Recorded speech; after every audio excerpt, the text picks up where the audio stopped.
Polity का रीढ़ माना जाता है। 1757 से 1947 के बीच जो भी कार्यकाल हुए, जो भी घटनाएं घटी, चाहे वो गवर्नर हो, गवर्नर जनरल हो, चाहे वाइसराय हो, ठीक है, ये चीज हम लोग देखेंगे और भी चीजें टॉपिक देखेंगे, बहुत सारा चीज यहाँ देख सकते हैं, ठीक है। चलिए, ये जो आप पिछले 60 दिन से नहीं जान पाए वो हम लोग विद इन 20 मिनट्स में जानने वाले हैं, ठीक है। एक रिवीजन सीरीज हो रहा है, जो नहीं कर पाए हैं वो कर लेंगे, और जो पहली बार देख रहे हैं उनको भी समझ में आ जाएगा, ठीक है। सबसे पहले इसका स्क्रीनशॉट ले लेंगे, एक बार देखेंगे। गवर्नर जनरल, वाइसराय, प्रथम, अंतिम, एक ही आदमी पहले प्रथम हो जाता है, फिर अंतिम हो जाता है वाइसराय, ठीक है। ये काफी कंफ्यूजन है, इसको हम लोग लास्ट में देखते हैं। पहला टॉपिक यहाँ से शुरू करते हैं।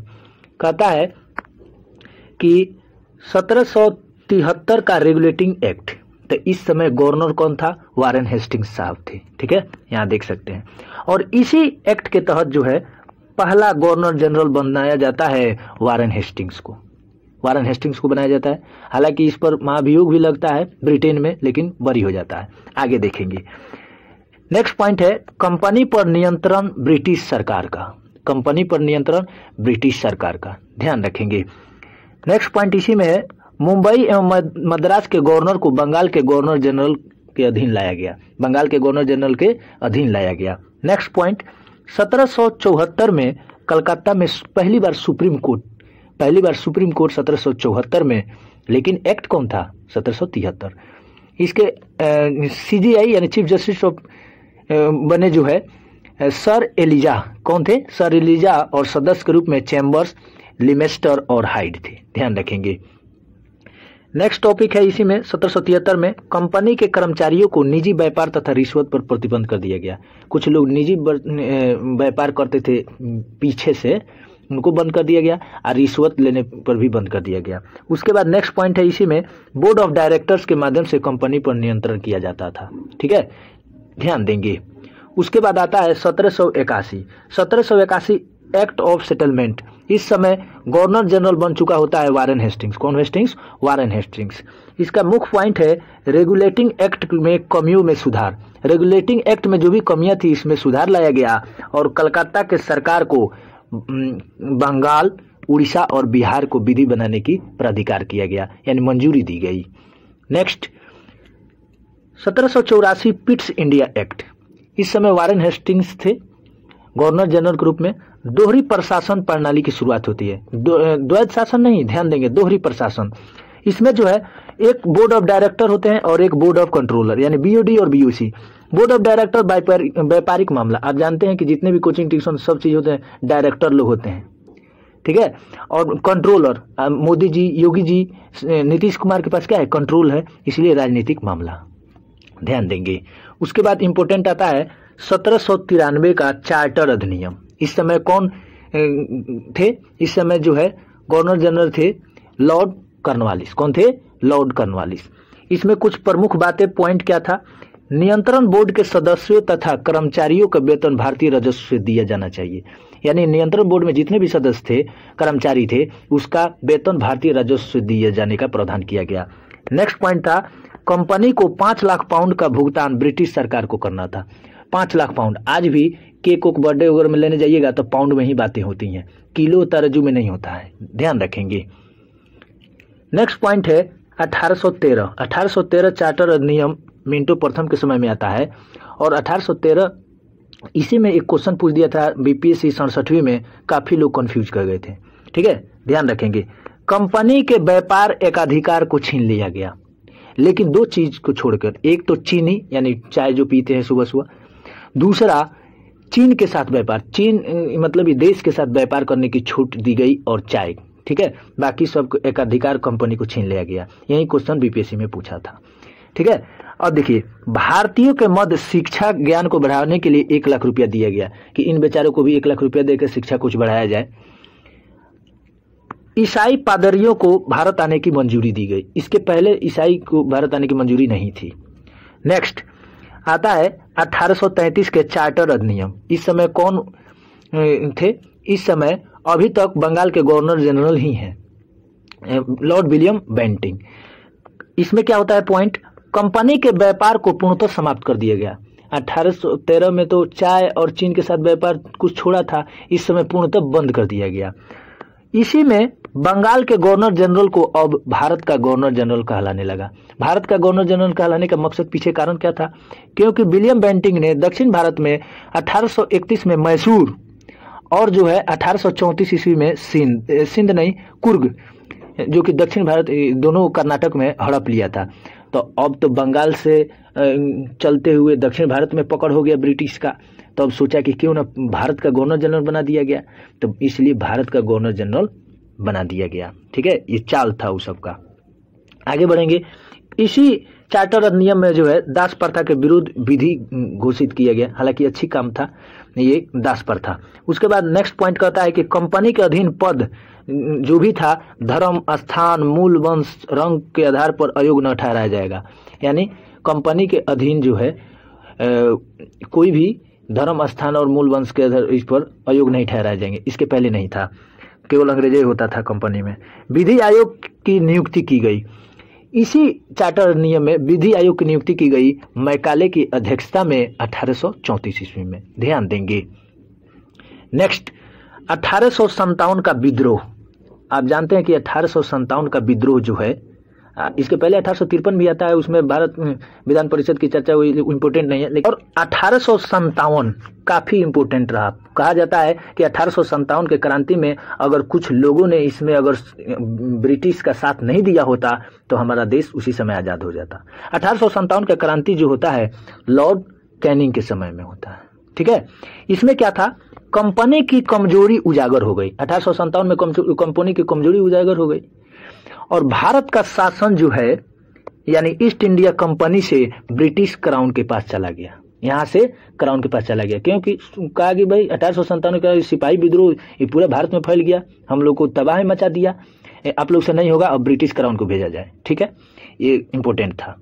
इसके बाद जो है 1858 का भारत परिषद अधिनियम, ये आता है लॉर्ड कैनिंग के ही समय में। आप जानते हैं कि लॉर्ड कैनिंग का 1856 से 1862 तक कार्यकाल रहता है। ठीक है, इसमें पॉइंट है कि गवर्नर जनरल जो है अब वायसराय बन गया। ठीक है, पहला गवर्नर जनरल आप जानते हैं कि विलियम बेंटिक था, तब तक चल रहा था, लेकिन अब गवर्नर जनरल को वायसराय कहा जाने लगा। ठीक है, ध्यान देंगे। इसी में सारे लोग कंफ्यूजन रहते हैं कि ये क्या है भाई, एक ही नाम को बार बार बदला जा रहा था, चेंज कर जा रहा था, काम इसका एक ही था। कंपनी से हटाकर भारत का शासन ब्रिटिश को सौंपा गया, ये तो हम लोग देखे। कंपनी से हटाकर भारत का शासन ब्रिटिश को सौंपा गया। 1857 में कंपनी का कमजोरी पता चल गया था। उसके बाद नेक्स्ट पॉइंट, भारत सचिव की नियुक्ति की गई। पहली बार 1858 में भारत सचिव की नियुक्ति की गई, हालांकि कहता है कि भारत राज्य सचिव। ठीक है, ध्यान देंगे। इसमें जो है 15 सदस्य भारत परिषद का सृजन किया गया। 8 वो ब्रिटिश थे और 7 वो इंडिया से थे। 8 ब्रिटिश और 7 वो इंडिया से थे। ठीक है, इसमें जो है मुगल पद समाप्त किया गया, मुगल पद को समाप्त कर दिया गया। और नेक्स्ट है भारत के प्रशासन पर पूर्ण नियंत्रण जो है सचिव का था। और सचिव किसके प्रति उत्तरदायी थे? ब्रिटिश संसद के प्रति उत्तरदायी थे। यहाँ सचिव होता था और ब्रिटिश संसद को बताता था कि भारत में ये चीज कमियां है, ये चीज, यहाँ चीज ये हो रहा है। ठीक है, ध्यान रखेंगे। जिस समय उधर ये थी रहते थे ना, नारायण नारायण, रामायण में सबको खबर देते थे, ठीक वैसा ही था इनका काम। देखेंगे, अब देखेंगे हम लोग 1861 जो है भारत शासन अधिनियम। कौन अधिनियम? भारत शासन अधिनियम लॉर्ड कैनिंग के समय में आता है। और जो है कानून बनाने की प्रक्रिया में भारतीयों को शामिल करने की शुरुआत की गई। 1861 में कानून बनाने की प्रक्रिया में भारतीयों को शामिल करने की शुरुआत की जाती है। नेक्स्ट पॉइंट है इसमें पोर्टफोलियो प्रणाली यानी विभागीय प्रणाली की भी शुरुआत 1861 के तहत की गई। भारत शासन अधिनियम, इसमें जो है 15 सदस्य भारतीय परिषद था। जो 15 सदस्य भारत के थे, भारत परिषद था जो 15 सदस्यीय, उसका विस्तार किया गया। ठीक है, आप देख रहे हैं ना 15 सदस्य यहाँ थे। अरे भाई 1858 में 15 सदस्य जो बनाया गया था, अब उसी को यहाँ विस्तार किया जाता है। कैनिंग द्वारा जो है नॉमिनेटेड किया गया। आज राष्ट्रपति जो चुनाव मनोनीत करते हैं ना 12 गो राज्यसभा में, ठीक वैसा ही कैनिंग द्वारा मनोनीत किया जाता है बनारस के राजा को, पटियाला के महाराजा को और सर दिनकर राव को। ध्यान देंगे। वायसराय को, नेक्स्ट पॉइंट, वायसराय को अध्यादेश देने की शक्ति मिली। आप जानते हैं कि राष्ट्रपति के अध्यादेश आर्टिकल 123 और राज्यपाल को अध्यादेश देने की शक्ति आर्टिकल 213 है। ठीक उस समय भी वायसराय को अध्यादेश देने की शक्ति मिली। ठीक है, इसमें खामी क्या था? कुछ ना कुछ तो खामी होगा। तो वही खामी क्या था? भारतीय सदस्य किसी भी विधेयक पर विरोध नहीं कर सकते थे।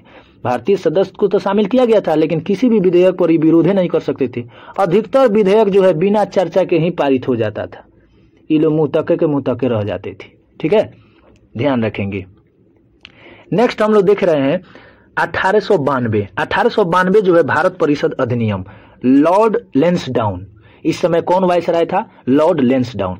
इसके मुख्य पॉइंट क्या था? अप्रत्यक्ष चुनाव प्रणाली की शुरुआत हो गई। अप्रत्यक्ष चुनाव प्रणाली की शुरुआत हो गई। अप्रत्यक्ष चुनाव वैसे चुनाव जिसमें हम लोग खुद वोट न डाल के हमारे प्रतिनिधि वोट डालते हैं। देखें ना, वोट डालने में टी करता है, तो वैसे ही हम लोग इसमें नहीं होते हैं। हम लोग के द्वारा जो प्रतिनिधि होता है वो भाग लेता है। बजट एवं विधेयक पर बहस करने की शक्ति था। बजट एवं विधेयक पर बहस कर सकते थे, पूरक प्रश्न नहीं पूछ सकते थे, लिखित में नहीं पूछ सकते थे, और बहस जो है केवल कर सकते थे, बहस। ठीक है, ध्यान रखेंगे। इसमें नेक्स्ट पॉइंट है, आधुनिक भारत में प्रतिनिधि सरकार की दिशा में पहला कदम था। 1892 का जो भारत परिषद नियम था, आधुनिक भारत में प्रतिनिधि वाली सरकार जो अभी चल रहा है, इसमें पहला कदम था। जाहिर सी बात है। अब आता है 1909 भारत शासन अधिनियम। मिंटो द्वितीय उस समय वायसराय थे। मुख्य पॉइंट क्या है? बजट पर बहस करने के साथ साथ मत देने का अधिकार मिल गया। अभी तक तो हम लोग देख रहे थे 1892 में कि केवल बजट पर बहस कर सकता था भारतीय, लेकिन अब जो है बजट पर बहस भी कर सकते थे और साथ में इस पर मत दे सकते थे, हाँ या ना, यानी बजट में कुछ चीज ठीक है कि नहीं ठीक है, मत भी दे सकते थे। नेक्स्ट पॉइंट है इसमें इम्पोर्टेंट, कार्यकारिणी परिषद भारतीयों को शामिल किया गया। कार्यकारिणी परिषद में भारतीयों को शामिल किया गया और पहला भारतीय बने सत्येंद्र प्रसाद सिन्हा। कौन सिन्हा? सत्येंद्र प्रसाद सिन्हा। नेक्स्ट पॉइंट कहता है कि पहली बार मुसलमानों को पृथक प्रतिनिधित्व की मंजूरी मिली, माने पृथक निर्वाचन की मंजूरी मिली। इसमें क्या थे? मुस्लिम प्रतिनिधि ही खड़ा होते यानी इलेक्शन में, और मुस्लिम समुदाय ही मतदान करते, यानी मुस्लिम खड़े होते या मुस्लिम मतदान करते। इसमें इसी को कहते हैं पृथक निर्वाचन, मुसलमान पृथक निर्वाचन। ठीक है, इस अधिनियम ने सांप्रदायिकता को मंजूरी दी। जाहिर सी बात है, आप कहते हैं नेता सब कहता है सांप्रदायिकता फैल रहा है, सांप्रदायिकता, यही सांप्रदायिकता था कि भाई मुस्लिम आदमी खड़ा होगा, मुस्लिम वोट देगा, तो यही सांप्रदायिकता होता है। सांप्रदायिक निर्वाचन का जनक जो है मिंटो द्वितीय को कहते हैं। किसको कहते हैं? मिंटो द्वितीय को कहते हैं। आप जानते हैं कि इसको मार्लो मिंटो के नाम से जानते हैं। तो मार्लो कौन था? सचिव था। पहले सचिव आता है, फिर बाद में वायसराय थे। इसीलिए सबसे कम समय तक चलने वाला एक्ट था 1909, सबसे कम समय तक। ध्यान देंगे, यहाँ देखिए, मार्लो मिंटो सुधार के नाम से भी जानते हैं 1909 को। ये मिंटो क्या थे? वायसराय थे। और मार्लो क्या था? भारत के राज सचिव। ठीक है, ध्यान देंगे। नेक्स्ट आता है 1919 भारत शासन अधिनियम। ठीक है, इसको जो है मॉन्टेगू चेम्सफोर्ड सुधार के नाम से भी जानते हैं। और चेम्सफोर्ड क्या थे? वायसराय थे। और मॉन्टेगू क्या थे? सचिव थे। हम बताए थे कि पहले सचिव आता है, ध्यान रखेंगे। इसमें मुख्य पॉइंट क्या है? प्रांतों में द्वैध शासन प्रणाली, प्रांतों में द्वैध शासन प्रणाली की शुरुआत हुई। केंद्र में जो है द्विसदनात्मक विधायिका की स्थापना हो गया। केंद्र में द्विसदनात्मक विधायिका की स्थापना हो गया। जैसे विधानमंडल 145 सीट के साथ केंद्रीय विधानसभा और 60 सीट था राज्य परिषद। अभी जो लोकसभा राज्यसभा है उस समय ये था, ध्यान रखेंगे। नोट रखेंगे कि केंद्र में द्वैध शासन 1935 में, ये नोट रखना है, बहुत लड़का घबरा जाता है। प्रांतों में द्वैध शासन कह देगा तो 1919, कौन? प्रांतों में कह देगा तो 1919, लेकिन केंद्र में द्वैध शासन कह देगा तो 1935। ये चीज ध्यान रखेंगे, बहुत लोग घबराता है। 1919 भारत शासन अधिनियम के तहत लोक सेवा आयोग, अभी यूपीएससी आयोग का गठन का प्रावधान किया गया। लेकिन ली आयोग की सिफारिश, यानी 1923-24 में ली आयोग सिफारिश करता है कि यूपीएससी की स्थापना की जाए, और अंततोगा तो 1926 में यूपीएससी की स्थापना हो जाती है। नेक्स्ट पॉइंट इसमें है कि प्रत्यक्ष चुनाव प्रणाली की शुरुआत हो गई। और प्रत्यक्ष हम लोग देखे थे 1892 में, लेकिन यहाँ प्रत्यक्ष चुनाव प्रणाली की व्यवस्था हो गई। ठीक है, नेक्स्ट पॉइंट है इसी में, पहली बार केंद्रीय बजट को राज्य बजट से अलग कर दिया गया। किसमें कर दिया गया? 1919 का भारत शासन अधिनियम हम लोग पढ़ रहे हैं। इसमें जो है पहली बार केंद्रीय बजट को राज्य बजट से अलग कर दिया गया। नेक्स्ट पॉइंट है पृथक निर्वाचन के सिद्धांत को विस्तार किया गया। हम लोग देख रहे थे 1919 का मुसलमान पृथक निर्वाचन, लेकिन इसमें अब और बढ़ावा दिया गया। क्या दिया गया? सिख, भारतीय ईसाइयों, एंग्लो इंडियन और यूरोपीय को शामिल किया गया। यानी अब सिखे खड़ा होगा, सिखे वोट देगा, भारतीय ईसाई खड़े होंगे, भारतीय ईसाई वोट देंगे। इसको विस्तार किया गया। नेक्स्ट देखेंगे महिलाओं को मत देने की बात 1919 के भारत शासन अधिनियम हुआ, लेकिन 1926 से वैधानिक हो गया और 1926 से महिलाएं वोट देने के लिए तैयार हो गई। यानी उनको जब वैधानिक मंजूरी मिल गई तो हो ही गई। उसके बाद देखिए क्वेश्चन पूछा था बीपीएससी कि सबसे पहले वोट देने का अधिकार कौन सा देश महिलाओं को दिया था? न्यूजीलैंड। ये भी ध्यान रखेंगे। नेक्स्ट पॉइंट कहता है कि 1935 का भारत शासन अधिनियम, इस समय लॉर्ड वेलिंगटन थे। वायसराय कौन थे? Lord Wellington. ये जो है नेहरू जी क्या कहते हैं इनको? एक कार तो है पर ब्रेके नहीं है। माने भारत शासन अधिनियम को आलोचना करते हैं, कार तो है पर ब्रेके नहीं है, और गुलामी का अधिकार पत्र यही कहते हैं नेहरू जी इसी को। ठीक है, इसका पॉइंट क्या है? केंद्र में द्वैध शासन हम देखे थे, प्रांतों में द्वैध शासन हम लोग देखे कि 1919, केंद्र में द्वैध शासन हम लोग देखे 1935। नेक्स्ट पॉइंट 1935 के अधिनियम की सिफारिश किसने लाया? साइमन कमीशन और गोलमेज सम्मेलन। गोलमेज सम्मेलन आप जानते हैं कि 3 बार हुआ, 1930 में, 31 में और 32 में। कमेंट में बताएंगे।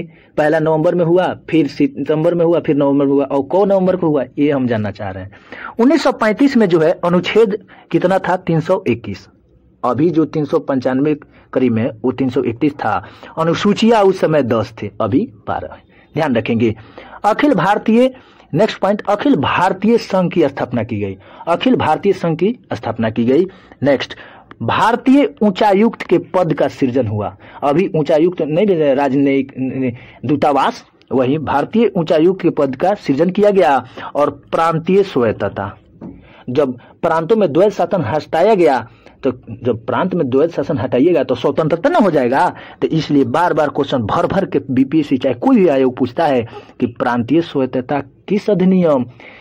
तो भारत शासन अधिनियम 1935। ध्यान रखेंगे, इसी में है भारत शासन अधिनियम 35 में। द्वैध शासन प्रांत में समाप्त हो गया। जाहिर सी बात है, प्रांत में समाप्त हो गया तब ना स्वायत्तता आया।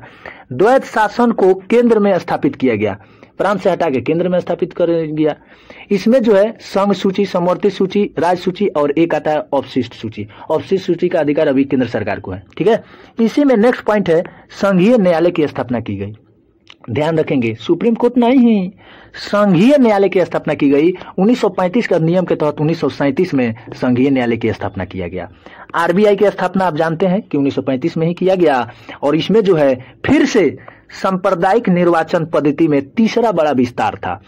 उसके पहले हम लोग देख रहे थे, अब फिर विस्तार में किसको लाया गया? दलित जाति, महिला, मजदूर वर्ग तक विस्तार किया गया। इसका दलित जाति का लाने का कारण क्या था? उस समय पूना पैक्ट जो बाबा साहेब और गांधी के बीच हुआ था। ठीक है, ध्यान रखेंगे। नेक्स्ट पॉइंट, भारत परिषद अधिनियम को समाप्त कर दिया गया। भारत परिषद अधिनियम को समाप्त कर दिया गया। इसी समय बिहार से अलग हो गया उड़ीसा। आप जानते हैं कि बिहार से अलग हुआ उड़ीसा 1936 में, 1 अप्रैल 1936। तभी ना उड़ीसा उत्कल दिवस के रूप में मनाता है 1 अप्रैल को। चलिए नेक्स्ट पॉइंट, भारत से अलग बर्मा हो गया। भारत से अलग बर्मा हो गया इसी अधिनियम के तहत। नेक्स्ट देखते हैं हम लोग 1942 के क्रिप्स मिशन। इस समय वायसराय कौन था? Lord Linlithgow. कौन था? Lord Linlithgow, sorry. अब देखिए 1942 जो है 22 मार्च 1942, ठीक है, 22 मार्च 1942 में क्रिप्स मिशन को बताया, मार्च 1942 में। इसका आने का उद्देश्य क्या था? इसका उद्देश्य था कि द्वितीय विश्व युद्ध में भारतीयों को पूर्ण सहयोग प्राप्त करना। द्वितीय विश्व युद्ध में भारतीयों से सहयोग प्राप्त करना था, क्योंकि आप जानते हैं कि द्वितीय विश्व युद्ध 1939 से 45 तक चला। कहीं झोला है इसमें? नहीं। नेक्स्ट बढ़ते हैं। कांग्रेस के तरफ से वार्ताकार कौन थे? जीएल नेहरू और अबुल कलाम आजाद। कौन आजाद? जीएल नेहरू और अबुल कलाम आजाद। इसमें जो है डोमिनियन स्टेट की मांग की गई कांग्रेस की तरफ से। आंतरिक मामलों में स्वयं निर्णय लिया जाए। डोमिनियन स्टेट का मतलब क्या होता है? कि आंतरिक मामलों में स्वयं निर्णय ले सके भारतीय जैसे विधायी, कार्यपालिका, सैनिक, न्यायिक तथा विदेशी मामला में स्वयं, इसलिए डोमिनियन स्टेट की मांग कांग्रेस की तरफ से किया गया। नेक्स्ट, ब्रिटिश द्वारा आश्वासन दिया गया कि युद्ध के समाप्ति के बाद, यानी द्वितीय विश्व युद्ध के समाप्ति के बाद संविधान निर्माण हेतु संविधान सभा का गठन किया जाएगा। लेकिन गांधी जी मना कर दिए, नहीं नहीं, ये धोखा दिया है। इस प्रथम विश्व युद्ध में हम भारतीयों को भेजे थे कि जाओ यूके ब्रिटेन की तरफ से लड़ो, लेकिन ब्रिटेन वाला उसके बाद से लगातार गद्दारी करते रहा। अब हम लोग फिर नहीं ऐसा करेंगे, इसीलिए भर्ती होने वाला सार्जेंट गांधी जी को कहा जाता है, वहीं प्रेरित किए थे कि नहीं, जाइए विश्व युद्ध में भाग लीजिए भारतीयों को। नेक्स्ट, 1946 कैबिनेट मिशन, ये मार्च 1946 में आता है। कब आता है? मार्च 1946 में। संविधान सभा हेतु चुनाव, संविधान सभा हेतु चुनाव होता है जुलाई 1946 में। गठन होता है 2 सितंबर 1946 को अंतरिम मंत्रिमंडल के रूप में। ध्यान देंगे, इसमें मुस्लिम लीग भाग नहीं लिया था। 26 अक्टूबर 1946 को मुस्लिम लीग भाग लिया। इसका उद्देश्य क्या था? संविधान सभा का गठन। अरे भाई, 1946 कैबिनेट मिशन का उद्देश्य क्या था? संविधान सभा का गठन। सदस्य कौन कौन थे? Pethick Lawrence, sir Pethick Lawrence थे जो कि अध्यक्ष थे। स्टेफोर्ड क्रिप्स थे जो कि व्यापार बोर्ड से थे। एबी अलेक्जेंडर जो कि नाविक था। ध्यान देंगे, संविधान सभा में जो है सदस्यों की कुल संख्या कितना थी? 389। ठीक है, 389 थी। संविधान सभा की प्रथम बैठक जो है 9 दिसंबर 1946 को। अस्थायी सचिदानंद सिन्हा बने। सचिदानंद सिन्हा, इसके बाद राजेंद्र बाबू को क्यों बनाया गया? क्योंकि खिलाफत आंदोलन में सचिदानंद सिन्हा जो है मुस्लिम का साथ नहीं दिए थे, विरोध किए थे खिलाफत आंदोलन का, इसलिए मुस्लिम लीग अब यहाँ विरोध कर दिया कि नहीं, ये बूढ़े आदमी को, सचिदानंद सिन्हा को हटाया जाए। इसीलिए 2 दिन बाद 11 दिसंबर 1946 को राजेंद्र बाबू को अध्यक्ष बनाया गया अस्थाई के रूप में, कि राजेंद्र बाबू ही अब रहेंगे। ठीक है, 13 दिसंबर 1946 को उद्देश्य प्रस्ताव लाया गया जेएल नेहरू द्वारा, और इसकी स्वीकृति पूछता है, बार बार भर भर के क्वेश्चन पूछता है कि उद्देश्य प्रस्ताव को स्वीकृति कब मिली अंतरिम मंत्रिमंडल द्वारा? 22 जनवरी 1947 को। ध्यान देंगे, और इसी संविधान जो है, इसी कैबिनेट मिशन जो है संविधान सभा जब गठन हुआ, उसमें कुछ महत्वपूर्ण समितियां बनी। एक महत्वपूर्ण समिति में वार्ता समिति, संघ संविधान समिति, प्रांतीय समिति, संघ शक्ति समिति, प्रारूप समिति। सबसे इंपोर्टेंट प्रारूप समिति। ठीक है, जहां संघ शक्ति आ जाए, संघ आ जाए, सब जवाहरलाल नेहरू इसके अध्यक्ष बनते हैं। प्रारूप समिति बने जिसमें 6+1 यानी 6 सदस्य थे, एक अध्यक्ष, टोटल 7 सदस्य इसमें थे। अध्यक्ष कौन थे? बी आर अम्बेडकर थे। संविधान सभा का प्रारूप जो है, ढांचा BN राव तैयार किए। किसने तैयार किया? BN राव। ध्यान रखेंगे। उसके बाद जो है संविधान सभा में संविधान का प्रथम वाचन शुरू होता है 4 नवंबर 1948 को, दूसरा वाचन 15 नवंबर 1948 को। ये इंपोर्टेंट उतना नहीं है, फिर भी देख लेंगे। संविधान सभा द्वारा संविधान को पारित किया गया 26 नवंबर 1949 को। इस समय उपस्थित सदस्य 284। ठीक है, अब आइए इधर देखेंगे। संविधान निर्माण जो है, इसकी प्रक्रिया 2 वर्ष 11 महीना 18 दिन लगता है। इसमें भाग टोटल 22 आज भी है। इस अनुच्छेद 395 और अनुसूचियां कितना? 8। तो कह देगा मूल संविधान में कितने अनुसूचियां थी? तो 8 थी। अभी वर्तमान में 12, वो भी देखेंगे कैसे। यहां देख लेते हैं, 26 नवंबर 1949 को 15 अनुच्छेद लागू हो गया। 15 अनुच्छेद जो जरूरी थी उसको लागू करना था 26 नवंबर 1949 को। ठीक है, बाकी को कहा गया कि 26 जनवरी 1950 को स्वतः लागू हो जाएंगे। ठीक है, वर्तमान में भाग कितने? 22 है। अनुच्छेद 395, अनुसूचियां 12। लेकिन आप जानते हैं कि मूल जो संविधान में अनुसूची 8 थी, तो 9वां देखिए यहाँ भूमि सुधार से। ये कब होता है? 9वां 1951 में। पहला संविधान संशोधन 1951 में होता है, ये 9वां अनुसूची के रूप में। ठीक है, उसके बाद 10वां, ठीक है, 10वां दल बदल, ये कब होता है? 1900 कब होता है ये बताएंगे। ठीक है, अब देखिए, उसके बाद 10वां अनुसूची है, और उसके बाद 11वां अनुसूची, ये पंचायत और 12वां नगर पालिका से। तो ये 73वां संविधान संशोधन होता है 1992 में। ये 12वां होता है नगर पालिका, 74वां संविधान संशोधन 1992-93 में। ठीक है, संविधान सभा की अंतिम बैठक जो है 26 जनवरी 1950 को हुआ। ठीक है, यहाँ हम लोग देख लीजिए पूरा विस्तार तरीके से हम बताए थे कि हम लोग इसका रीढ़ था, ये पॉलिटी का रीढ़ था, उसको हम लोग तोड़ दिए। बाकी गवर्नर